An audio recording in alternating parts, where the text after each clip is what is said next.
No more fucking around. It's Wild Style Radio. Wild Style Radio.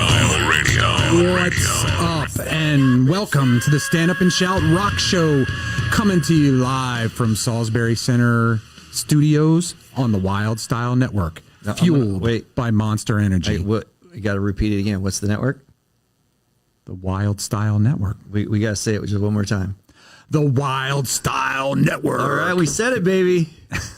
We had to make sure that we said it. Make sure it was heard. Because you didn't say it on Sunday night. I don't know. I don't even know what I said on Sunday night.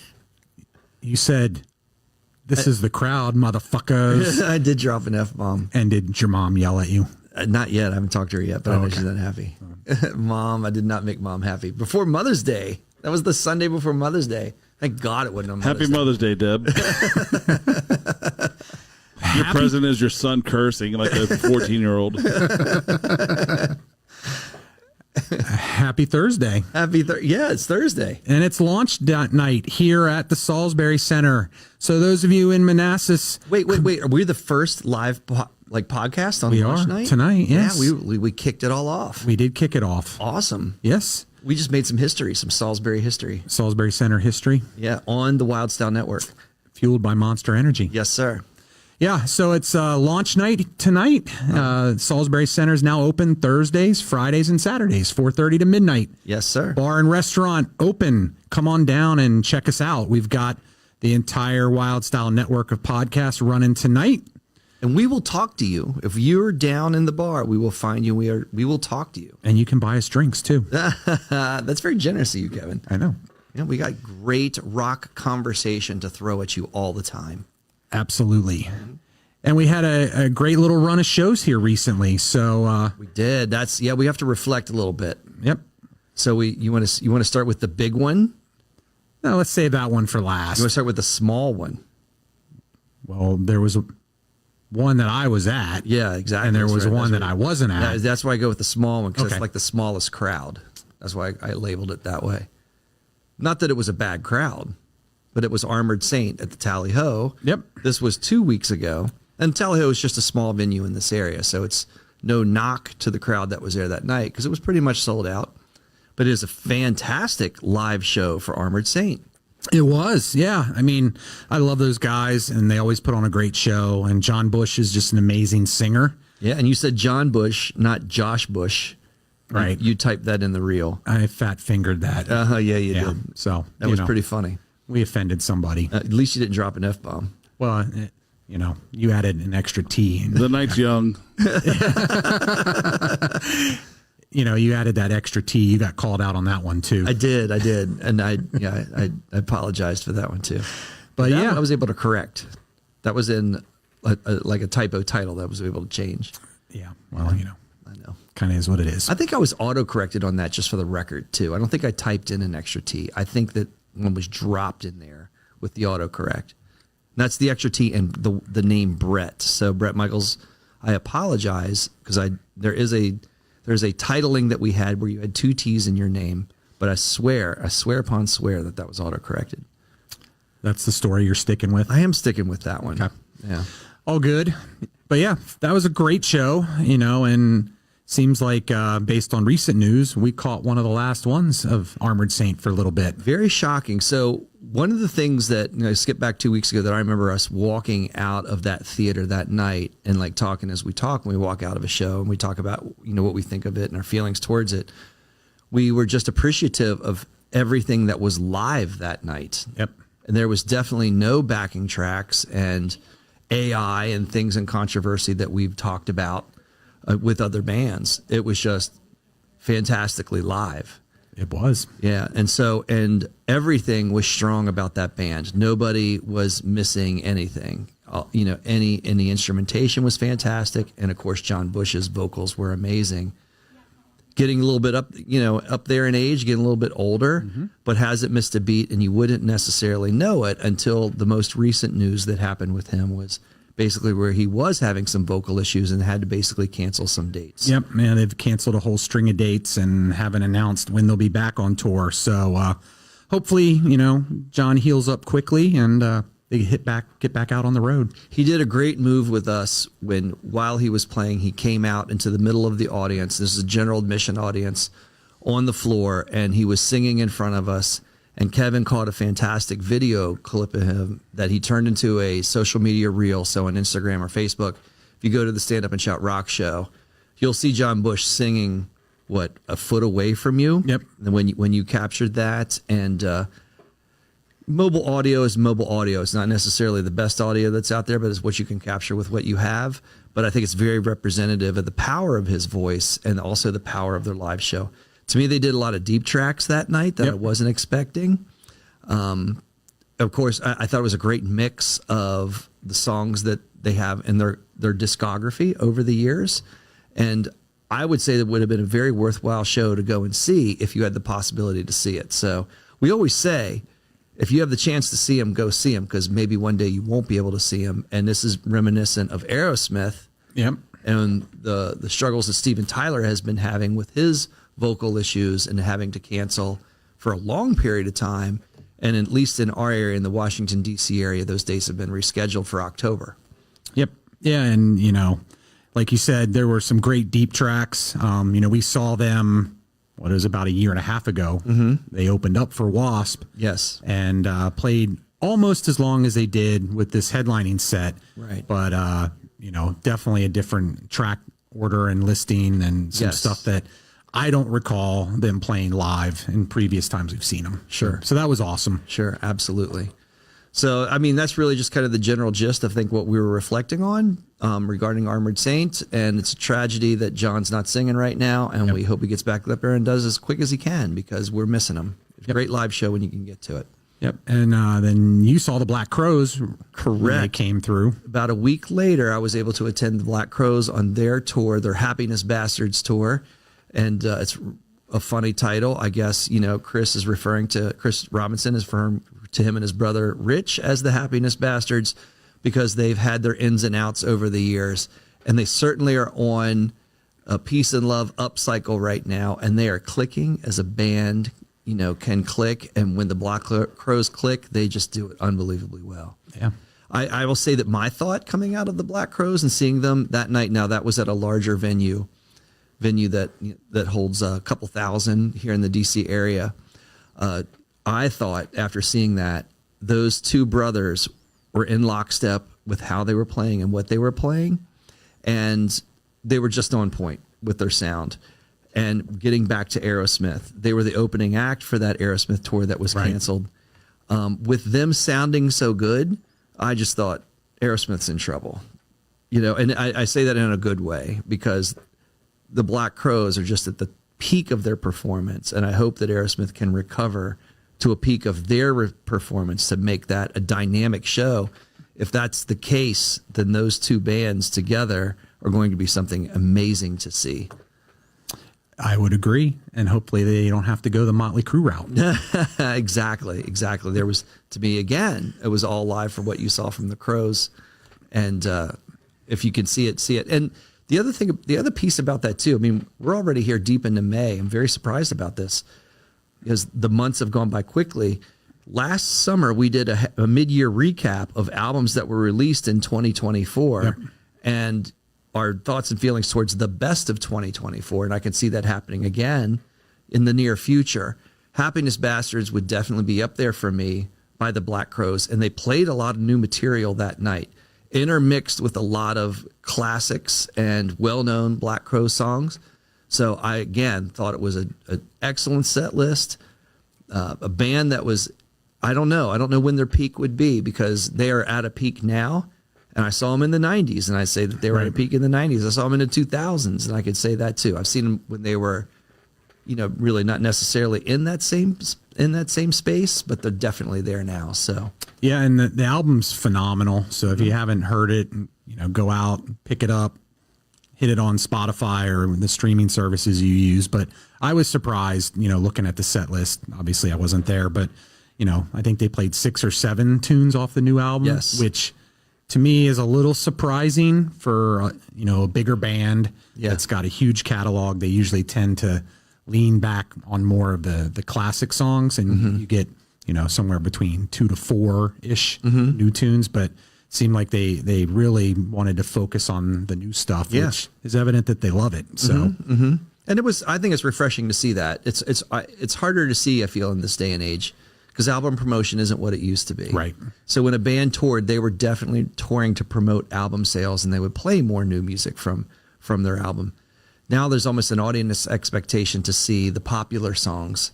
And so I think bands are hesitant to play stuff off of their newer material or any of their newer material, because they know that there's a different expectation that's out there. And we've heard it. We've heard people disappointed that a band has played a lot. I mean, probably the most extreme example of that's Iron Maiden. Right. When they do their new music tour, and they offset that every other year with an old music tour, so to speak. Right. And you definitely see people like disappointed that that's happening. But in some ways, I connect songs. I can connect with songs better when they are live, as opposed to hearing the recorded version of a song. So it changes it for me, right. And I appreciate that. So we get asked that too, in terms of what's some good new stuff. You guys, it's easy to talk about the old stuff, and right. The old stuff's the classics, but what's the good new stuff that's out there? And that is an easy example of a classic band and an older band that has fantastic newer material. Yeah, and there's a string of that too right now, right? Because the Pearl Jam album, Dark Matter, is awesome. Sure. And Lenny Kravitz's new album's getting ready to come out. Yep. And the stuff that has been released that I've listened to on that is just phenomenal. So Sure. Guys that, artists that, have a little tenure, but the new stuff that they're putting out is, it stands on its own. Absolutely. Well, and we went through that with Extreme last year, right? Yep. The 2023 album of 6 was a beautiful album. That's just a great, new release from that older band, and we saw them tour behind that. And we were fortunate enough to see a lot of new music being played by them that night also. So, there's examples of things that are out there. So we're about to go into basically an older festival and talk about older bands at that festival. Yep. But I really kind of wanted to point that out before we do, because we are definitely seeing some good new stuff that's out there. Yeah, and it was a great weekend, but yes, bands that very few of them have released any new material. So it was certainly a classic metal, glam metal weekend at the M3 Festival. So M3 Rock Festival. So the backtrack a little bit. If you've not seen our interview with Pete Evick, our friend Pete Evick from here in Manassas, Virginia, he's the lead guitarist for the Bret Michaels Band, who was headlining a large rock festival known as the M3 Rock Festival, which has been around for many years, 10 to 15 years, hosted in... Hold on. Did you just say Pete's headlining it? Or No, was he's with Bret Michaels. He's with Bret Michaels. With Lead Bret guitarist Michaels. for Bret Michaels, yes. Okay. No, I did not say that. No, Evick was not headlining it. It was the Bret Michaels Band that was headlining on Sunday, and Pete is his lead guitarist of that Bret Michaels group. And yeah, so and I don't remember what I was talking about. the interview we did with him 2 weeks ago. The interview. I was reminding people of that interview because it was a great conversation. I think that along the lines of what we were just discussing, what draws people out to a live show, what people expect to see when they're at a live show. And really kind of how bands adapt to that. I think that was a good part of the conversation I remember hearing from him. Yeah, and if you missed it, you can go to the Wylde Style Network or YouTube and search Wylde Style Network, and that episode should be right at the top of the list of recent shows that we've done. And it was a great interview. Yeah, absolutely. But it was a great also lead in to the M3 Rock Festival. Yep. So that's specifically why we were talking to him at that time, because we wanted to really try to not even kind of, but definitely acknowledge what we were about to move into the weekend, which was a fantastic weekend. Sure. Yeah. Go ahead. I'm gonna let you kick off your thoughts. Well, I mean, for me, it was great the first day on Saturday, because the first band that we saw was Child's Play. Sure. And they always put on a great show. So obviously, local band out of Baltimore, those of you that remember them, they were the opener for the Kicks Farewell show at Merriweather last October. So it was kind of cool deja vu. We had seen the 2 times recent that we've been at Merriweather, Child's Play kind of kicked things off. They were the first original band. So just to give you guys the band list, Van Halen, Fan with an F, Van Halen kicked the day off. And that's a Van Halen cover band that I felt we caught the middle of that. Yep. And everything that we saw to me was exclusive to the David Lee Roth era. Yep. There was no Sammy era Van Halen with Van Halen. Child's Play, as you just mentioned, Aldo Nova, Doro, that would be Doro Pesh, Lynch Mob, Quiet Riot, Last in Line, Stephen Pearcy of Rat, and then it was the closer that day was Queensryche. Right. Yeah. So, I mean, it was a great day. Both days were phenomenal. Some of the highlights from that first day for me was, Quiet Riot always has put on a good show recently. Excellent show. But, my favorite, aside from Stephen Pearcy, was Last in Line. Okay. Wow. That's controversial. Yeah. Have you seen some of the feedback, some of the social media? No, I haven't really looked too much at it. Well, there was some negativity that was thrown at Last in Line, specifically the lead singer, because of, I guess, an attitude that was felt by some fans from him as he was performing. The day was cold and rainy. It was not the best of days that we've had in many months. 60 degrees. If you're in Alaska, I know that's balmy. But here in Washington, D.C., that's a cold day, at least in May. And lately, it's typical of M3. Yeah, and I think that, we had 1 to 2 inches of rain, so we had some significant rain that was pouring down on us that day. And a lot of the lawn crowd that would have been stuck out in the weather was in low attendance. And so then there was other people that were in the pavilion. And other people in the pavilion, I think at least that was early evening, late afternoon in that time frame. And I don't know if people were relaxed and needed to sit down, but they were sitting down. And I do remember him saying this. Oh, yeah. Yeah, that you paid to be here. I am paid to be here. So you should be standing up. And there was no reciprocation. Nobody really stood up, that he wanted to stand up.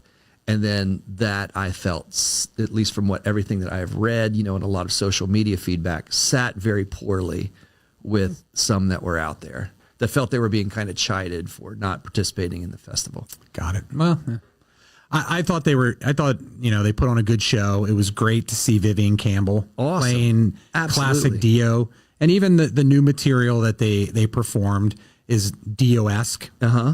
He's the singer is certainly he's not Ronnie James Dio, but he does give justice to the Dio classics. Yeah, he's fantastic. And a great singer, so and to see Vinny behind the kit. Yeah. So it was great. The last time we saw Vivian play live was with Def Leppard at the stadium tour. So I got to say that too. Like I will say that about Vivian Campbell. I will never not see him with Dio. Right. So I know that he plays with Def Leppard, and it's a great replacement for Steve Allen. But Clark. Yeah, right. Rick Allen. And that would be Rick Allen and Steve Clark. So yes, so sorry about that. Thank you. But yeah, I will always see Vivian Campbell with Ronnie James Dio first. And specifically, for whatever reason, probably it's the first exposure I had to Vivian Campbell was with We Rock, that song We Rock in that video. Yeah. So it was. I thought that was a real treat. And he plays Dio songs as they should be played. Right. Yeah. Yeah. So that was good. That was one of my highlights. Lynch Mob was phenomenal. I liked Queensryche. I think me personally, I would have rather Stephen Pearcy be the closer that night. Yeah, I think absolutely. that would have done justice to the Out of the Cellar 40th anniversary. And, even though Queensryche was great, I love that they did old stuff. Yeah. With the exception of Empire. Yeah. And it was a classic, heavy old stuff. It was a heavy Queensryche set. It was phenomenal. Yeah. Very heavy off the first 2 albums. Yeah. Yeah. But after, Stephen Pearcy's set, I was like, I'm good. Would you say, because there's a lot of, so this festival focuses to me on 80s glam metal, although it's hard to maybe describe Queensryche as glam or even Ronnie James Dio, but really primarily, if we had to classify it, we'd probably throw it that way. I think it's good that there's a festival out there that celebrates that genre and era of music because it's chided by a lot of different groups of hard rock and metal fans, and that's not necessarily fair. You know, there's a lot of great glam metal that's out there. I think it's more 80s MTV metal than like hair metal. Right. And Queensryche and some of the heavier bands were popular back then on MTV. And I even go back to the fact, that's why I still even use the term glam metal, because hair metal to me started as a derogatory term, really, that came from a lot of grunge acts in the 90s. Right. That it was pointing to the fact that there's an image to the sound. It's not about the sound. I guess you could say the same about glam, but I think glam as a sound, if you think of 70s glam, bands like Sweet, Come On Feel the Noise, why'd they just blank out? Slade, yes, it was the S bands. Yeah, they were better respected. Sure. And so glam to me did not have that negative connotation that hair metal had.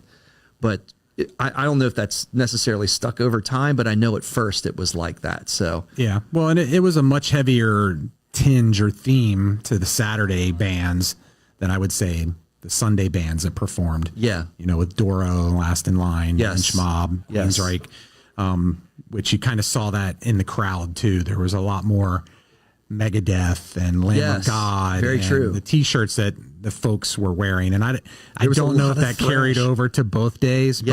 But you know, and the other thought I had on Saturday was I thought the sets could have been longer. Yeah, and I would have preferred, rather than seeing Aldo Nova or even the couple of tribute bands, to let Lynch Mob, some of the acts go a little bit longer than 25-ish to 30 minutes. Sure. It would have, I think, you know, based on some of the set lists of their recent shows, there were some things, particularly with Lynch Mob, that I would have loved to hear. Right.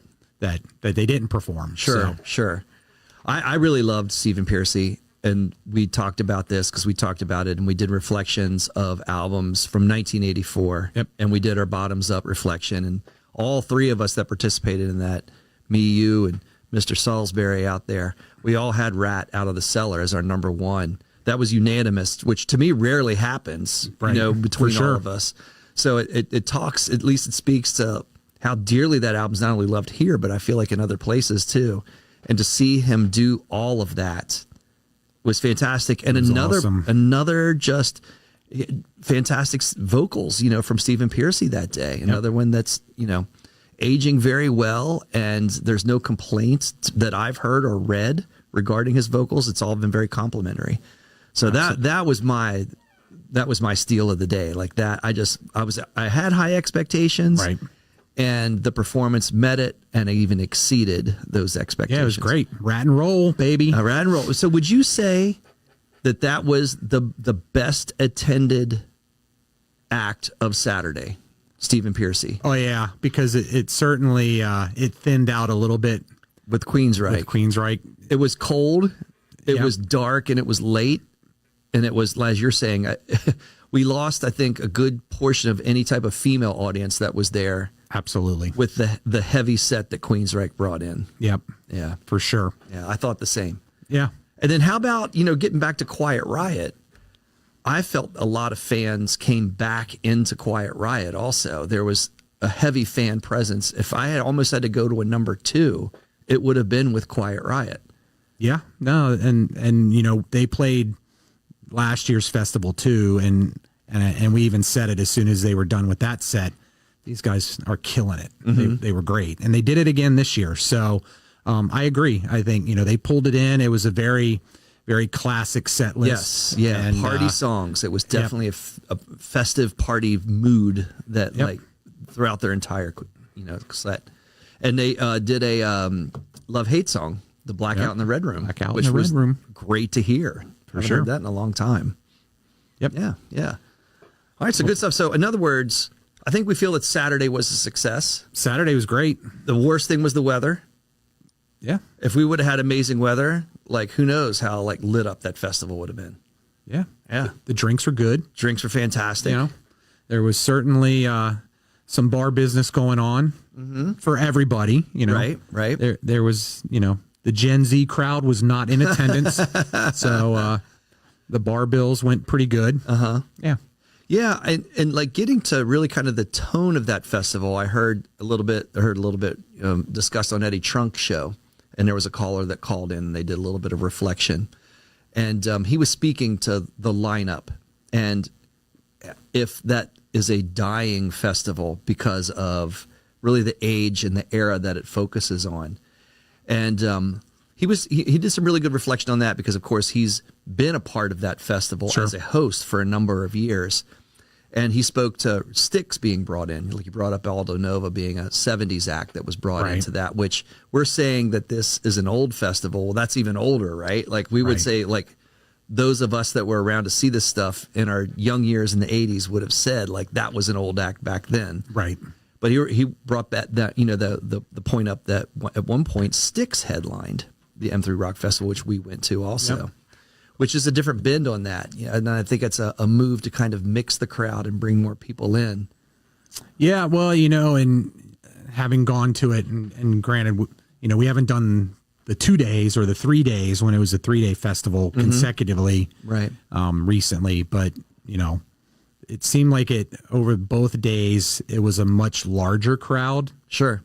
You know, than has been there recently. And the weather has been crappy pretty much the last 3 years at least. So that didn't seem, other than on the lawn, that didn't seem to limit who was interested in coming out to it this year. Sure. So yeah. All right. Thoughts on Sunday? Sunday. Let's get to Sunday. So let me read the acts that were there. So first of all, the heartbreak of Sunday was that the Sun Dogs were scheduled to kick it off. Yep. Which, you know, two of the members of the Sun Dogs, which is a Rush tribute band, are also members of Kix, and Bob Paré and Mark Schenker. Yep. And Mark was the one that came down with some type of laryngitis. That was announced very early on Sunday. So we were looking forward to seeing that, and we weren't able to see it. Yeah, So that was a huge disappointment, and that came out on Saturday. I remember showing you the message that had been posted. So, Mark, hope you're feeling better soon, and we're looking forward to catching you. And the rest of Sun Dogs very, very soon. Sure. We also had Pretty Boy Floyd, Cold Sweat, Faster Pussycat, YNT, Striper, Night Ranger, and of course Bret Michaels of the Bret Michaels Band. So he was closing up on Sunday. Dee Snider made an appearance with the Bret Michaels Band on Sunday night. Yep. All of those acts, again, another strong lineup for me. I will start by saying I was very pleasantly surprised by Faster Pussycat. They were awesome. Which is not the first time I've been pleasantly surprised by Faster Pussycat. Yeah, so I know, I wasn't there that year, but when we saw them, I think it was 2 years ago, they played M3, and then we saw them like 6-7 days later at Tally Ho. Yeah, and this is when Tammy Down was coming out of recovery. Yep. Yeah. And where the year before something happened and he didn't play, and so Chad Stewart was playing drums and doing lead vocals. I saw that too, yes. But but that was great 2 years ago.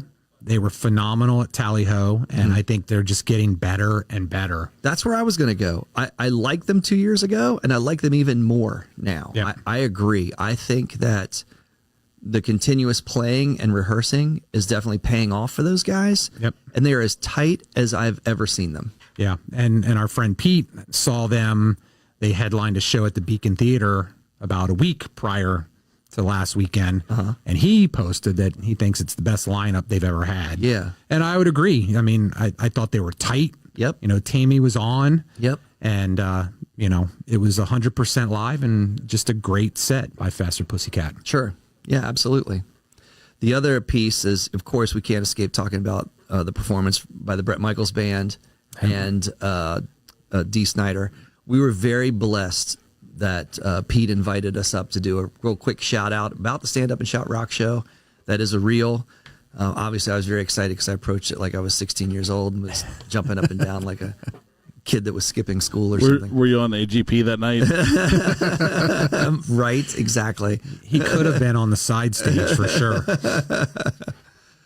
So yes, I was a kid at Christmas very easily for sure, during that. But Okay, so I was obviously very excited just for that reason. But I also feel, and I remember, Pete kind of alluding to the fact that Brett was really excited for that performance himself. I felt that there was a lot of energy. Oh, yeah. We've seen Bret Michaels a number of times, always a great party show. Yep. And that's with the Bret Michaels band, not to confuse them with Poison, who Bret Michaels is obviously the front man for, who we saw open for Def Leppard and Motley Crue on the stadium tour. I felt the same energy from Poison and that experience as I did in the Bret Michaels band performance at the M3 Rock Festival, which was we're bringing the party.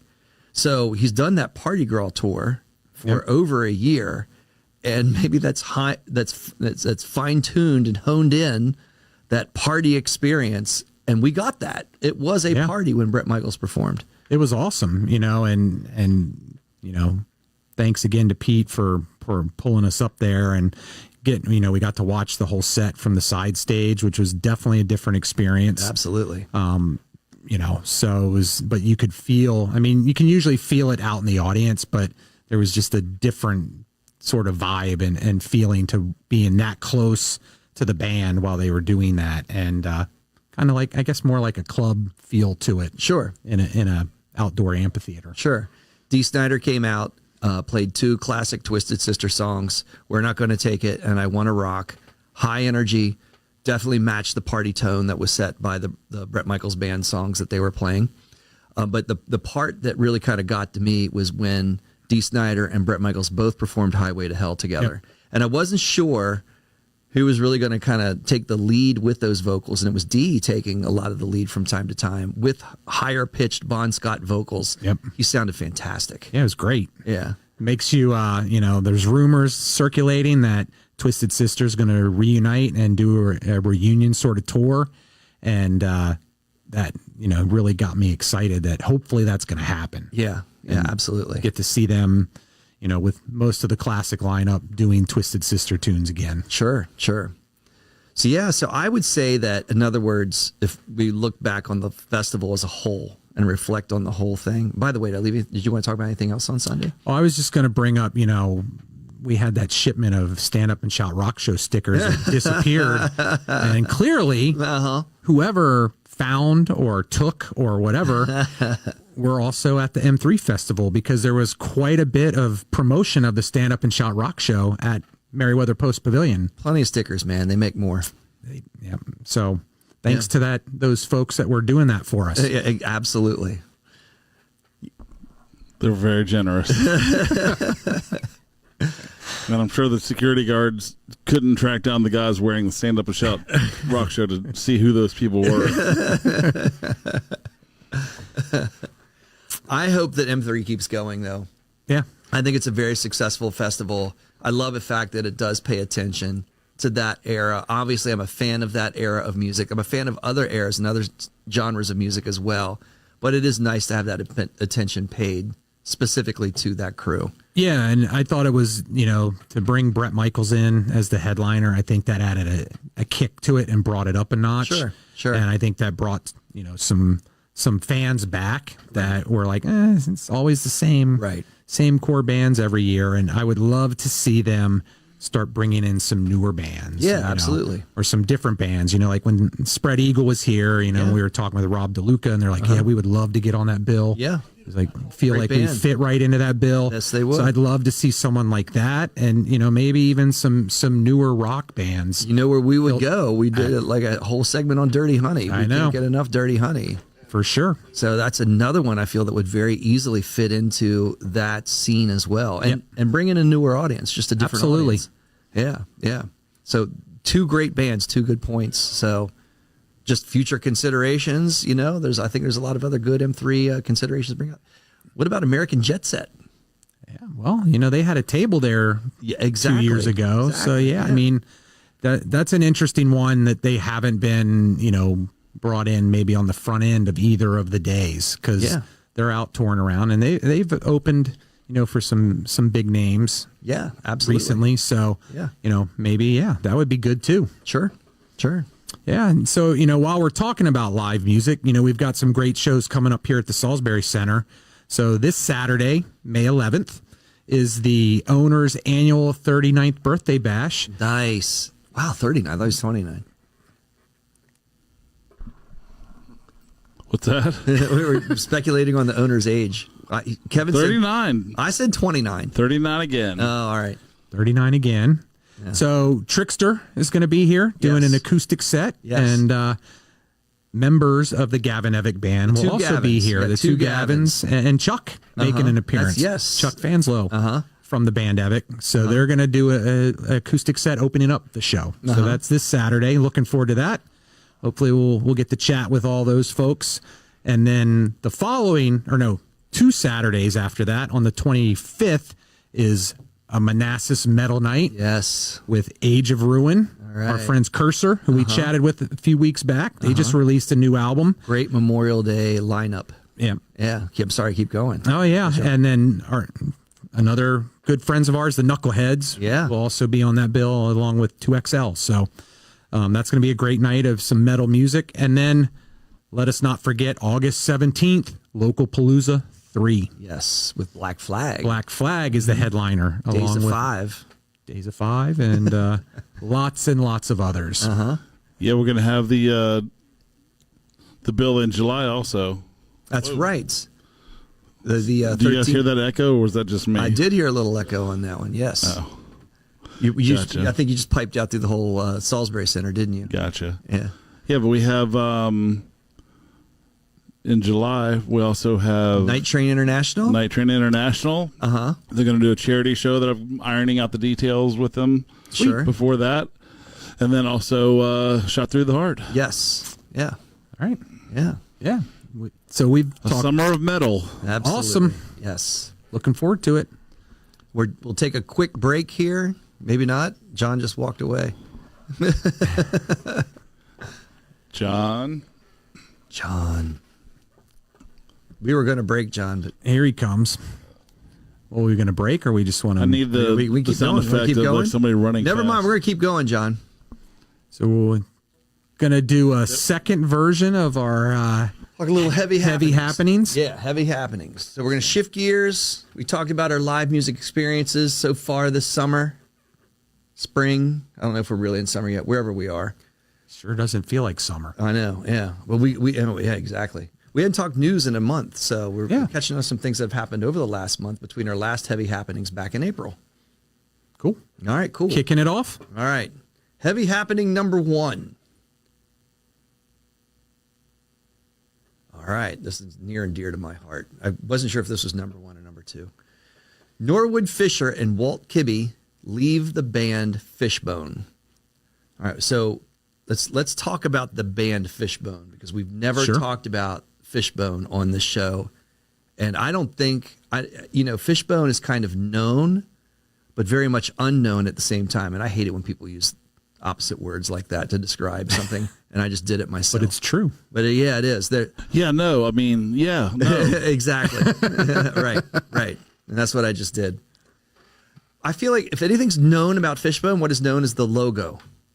Because there were so many things with a skeletal fish logo with kind of hanging upside down with the fish head, looking down with the tail up and a circle around it. That's the classic Fishbone logo. Right there. Oh, wait a minute. John's got it up. He's sideways. Sharing the article. Look, I just messed up the logo. But yeah, that logo to me has been stamped all over so many things. Yep. Shirts, movie scenes. It just has dropped, and they did a great job with coming up with that and letting that band be known by their logo. But then their music never really got to the same level of recognition that the logo did. Right. Yeah. Yeah, I mean, there's definitely bands of a similar style, kind of that ska, punk, rock, ska format that had a little bit more commercial success. And Fishbone has always kind of seemed to be just kind of hanging steady on the underground. Right. I go to a documentary that was made in 2011 on Fishbone. It was called Everyday Sunshine. And to me, like we talk about a lot of rock documentaries now. This was one to me that kicked off a rock documentary in a movie format that was really seen for the first time in like streaming platforms, because that's when that was starting to rise, like in the the early 2010s to mid 2010s. So we see a lot of them now. There weren't as many back then, but the Fishbone rock doc really stood out. So if you haven't seen Everyday Sunshine, it's a great documentary on the band, and just what you're describing, Kevin, like it was hard to define their sound. There's definitely metal in their sound. There's definitely punk in their sound. There's definitely ska in their sound. There's definitely soul in their sound. And they can shift gears between a lot of music styles, even within the same song. So radio had a hard time marketing that, in other words, and coming up with kind of an anthem or a classic pop single. And so the band suffered from that. But I would say that they hit their peak, for me personally, I would guess, early to mid 90s, especially with, I know you went to it, the third Lollapalooza. I almost said Localpalooza, but the third Lollapalooza, when the Lollapalooza Festival toured. And I believe that they were in West Virginia. Well, I saw them in North Carolina. Okay, but North Carolina, yes. Yeah, so the closest at least they were here on the D.C. area was that. But I felt a clip of the documentary up on the screen as well, too. And the young Fishbone. And there's Ice-T, the clip that John thrown up. What I love about this documentary is there's a lot of interviews with very famous musicians such as Ice-T, Gwen Stefani, Flea of the Red Hot Chili Peppers, all talking about the impact of Fishbone on them. So the music was influential to those band sounds. They'll also, speak that the look was influential. And then with Norwood Fisher, getting to this specific story, being the bassist and one of the original members of Fishbone, his bass playing and his approach towards slap bass and funk and mixing that with punk rock created a new sound approach to playing bass. And Flea of the Red Hot Chili Peppers really speaks to that he really feels that the Red Hot Chili Peppers would not sound as they sound without Norwood Fisher. Right. So it's kind of one of those behind-the-scene things. And no disrespect to Walt, because Walt's a vocalist. He plays a lot of brass instruments when the band plays.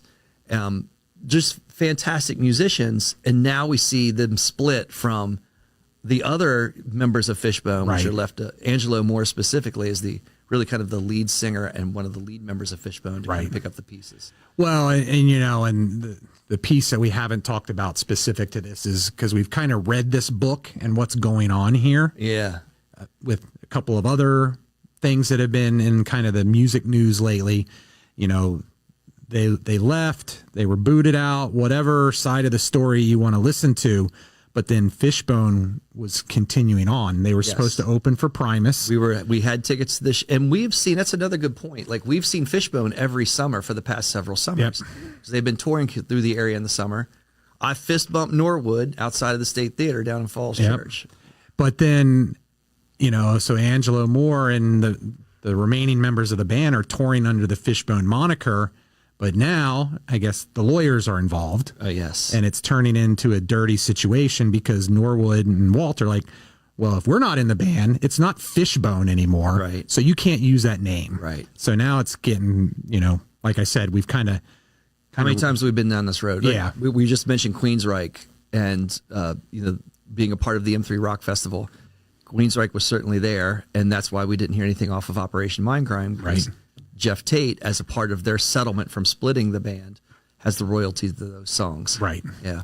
I don't know, that's where we're LA going. Guns and Riley's LA Guns and those things. And particularly, obviously more current and what we've talked about quite ad nauseum is the band that is in Heavy Happening #2. Mm-hmm. Move away from, but I'm going to say before we get to Heavy Happening #2, I'm going to miss Fishbone. There was still high energy, amazing live performances coming from that band. So this is heartbreaking news. Fishbone's, you'll see if you watch the documentary, they've gone through a number of lineup changes over the years anyway. And so we'll be hopeful that they do what they do and they all come back together again. Because we were seeing the original band for the past couple years, and that was nice to see. For sure. All right, Heavy Happening #2. We lost John. Well, I think we can talk about it without the slide. I was going to say, we'll let him catch up to us in the slide. Yeah. We need a clicker. Right. So Heavy Happening #2 is the release of the new Motley Crue tune. Yes. Dogs of War. Dogs of War. Yes. Oh, you want me to start with Dogs of War? Why not? I was gonna. Well, because you when we talked about this for what we were going to frame for Heavy Happenings, you said you had a lot of thoughts on this. I do. I felt that energy. I felt you were loaded and ready to go. I am ready to go because I think it's hot frickin' garbage. All right. The song sucks. You're not going to mince any words to that. All right. And then on top of that, there was a hot freaking garbage. It is hot frickin' garbage. I think that should be the next song title they release. It should be a soundbite. Exactly. There's your short. But, they were all this talk about, we've got all these great new tunes. We're going to be putting out this new album. Sure. And then they released this crap. A lot of swag. And then followed not too far behind by a quote from Tommy Lee saying, well, we may not be releasing a full album. It may only be like 2 or 3 songs. Yeah. So it's like, do you think that was a reaction to everything that you're saying? Because everything that you're saying is everything that I've been reading in any type of social media. I haven't really heard anyone say that's an amazing song. The only good parts of that song are a couple of John 5's riffs. I feel like it is in the tone of John 5. It's heavily influenced by his sound. So I guess I'm less bothered by it, but it gets back to, we were talking about this with Pete. You always want to see the original members of a band because to me, that's the chemistry of the band and that's the sound that they come up with. To me, there's no better example of that than Motley Crue. When somebody leaves Motley Crue, everybody goes haywire. This happened with Vince Neil. Feels like that all over again. Well, with a good album. Motley Crue was a good album. I'm not saying that about this, necessarily. I just don't think. I agree with Chad Gray. I don't think Vince Neil can sing anymore. Yeah. And auto-tune, whatever, however they're doing it, the stuff that they've put out lately just is, it sucks. Like even the cover of Like a Virgin, they murdered that song. Yeah. And why did that have to be on the Dirt soundtrack? Right. What? That didn't make sense either, but I love Motley Crue, but I just, and I'm glad, like, if you go see, I hope they don't play this song live, but some of this, they're going to play that song. Yeah. Some of these new songs they've released, they just don't play them live. And I'm like, that's great. Right. Because do you think that you're expecting to hear though, something in the tone of Dr. Feelgood, Shout at the Devil, Girls, Girls, Girls, Too Fast for Love? No, I mean, I just want a song that has some composition to it. Yeah. And if it's Motley Crue, Vince being able to carry the tune. Because even Saints of Los Angeles, that was good. That was a good album. That was good stuff. They don't play enough of that live, but this is far in left field from any of that kind of any of those songs. Obviously, a lot of John 5's playing is blues based, but Mick is more of a heavier, thicker blues tone. You think that's what's missing? No, I don't know. I think vocally there wasn't much to it. Okay. The lyrics, I think it was like maybe 2 verses. And, to me, it was almost like the vocals were sampled. Yeah. And it's just over top of the music that they performed. Yeah. Yeah. Do you want a touch of the song? Yes. Thank you, John.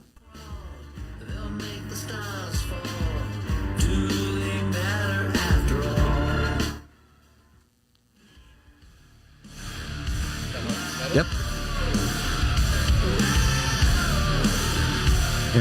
The backing, the guitar playing, the drums, everything behind it, but his vocals, I'm like, Yeah. So it's Vince letting you down. Yeah. Yeah. Okay.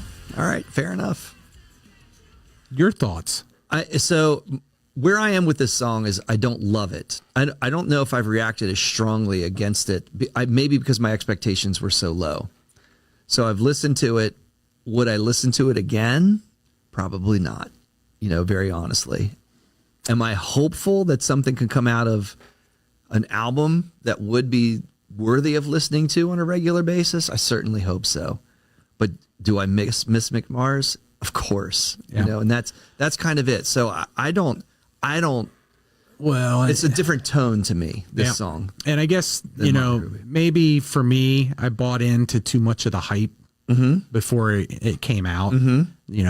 Hearing, John 5 and Nikki 6 and Tommy Lee saying, "Oh, this stuff is heavy. It's taking us back to Too Fast for Love and Shout at the Devil." I'm like, Big it ain't words. nowhere near that. Those are big words. So maybe I was too hopeful, and definitely disappointed. I got back to my analogy before, right? Like, I love vodka and I like Coca-Cola, but mix them together, they don't taste all too well, But if you like vodka and you like orange juice and you mix them together, it'll work.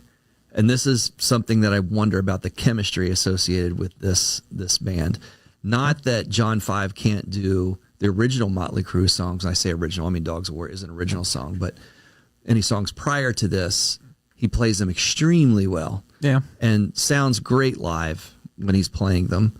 But I wonder, because when it gets down to songwriting and what they're doing, how that's all going to kind of come together and hopefully make something that sounds what we would expect out of Motley Crue. For sure. And I know we've talked about the Motley Crue album with John Corabi, which was truly different. Yeah, it was. And negatively reacted to. People reacted to that negatively. And and I don't know if it was because it was not Vince, or even though they deny it, I think they tried to write an album that sounded grunge, and it was the peak acceptable to what was going on in the music industry at that time. And but that was a phenomenal album. The songs were great. They were well composed. Corabi can sing his ass off. I still listen to it. Yep. Yeah, that's what I'm saying. Like, I will put that on and listen to. Yeah. I'm not there. This is Dogs of War. different. Yeah.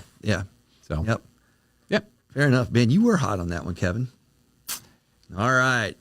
Now, this is another one I specifically thought of you. Yeah. When I dug this one up for you, because it's a band that I know that you could speak to, very well. And that is Slipknot. And it's not Slipknot, for the band that I'm going to allude to Kevin next, confirming the former Sepultura member, your band, Eloy Casagrande, as their new drummer. Yep. So I think that's great for Slipknot. It's definitely, as a Sepultura fan. Yeah, I know. It's a little disappointing because there was talk, that the Cavalera brothers, they were off doing kind of their own side project. And then there was talk that the original members of Sepultura were all going to form back together and write some new music and go on tour. Sure. And now I would have to hazard a guess that that's gone. Yeah. So it's a little disappointing. So Sure. I'm not a huge Slipknot fan. I've never really gotten into any of their music. Sure. But I'd be interested in Are listening. they new metal, Slipknot? They're definitely new metal. There's no doubt about that. How do you feel about a Sepultura member playing new metal? Well, we talked about this over this past weekend. Why the fuck do you call it new metal? The NU? Yeah, new metal. I mean, umlauts. it's thrash. It's Not all those bands are. Slipknot is kind of a little bit of a mix, but I can live with it. So would you, I don't know, do you listen to Incubus? Yep. Because I love Incubus. Yeah. I'm a huge Incubus fan. To me, they're described as new metal. I would not say that they're heavily thrash influenced. No, but even the term new metal, the bands that are thrown into that genre, I don't know that calling it new metal describes any one of those bands individually in a way that is appealing. Right. That new metal, cool.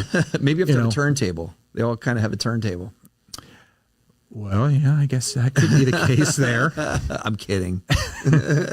But yeah, I mean, reactions to that. I mean, there's all kinds. Short. Yeah, I mean, there's all kinds of bands that sound entirely different of one another that are called new metal. So I just don't think it does any of those bands a service.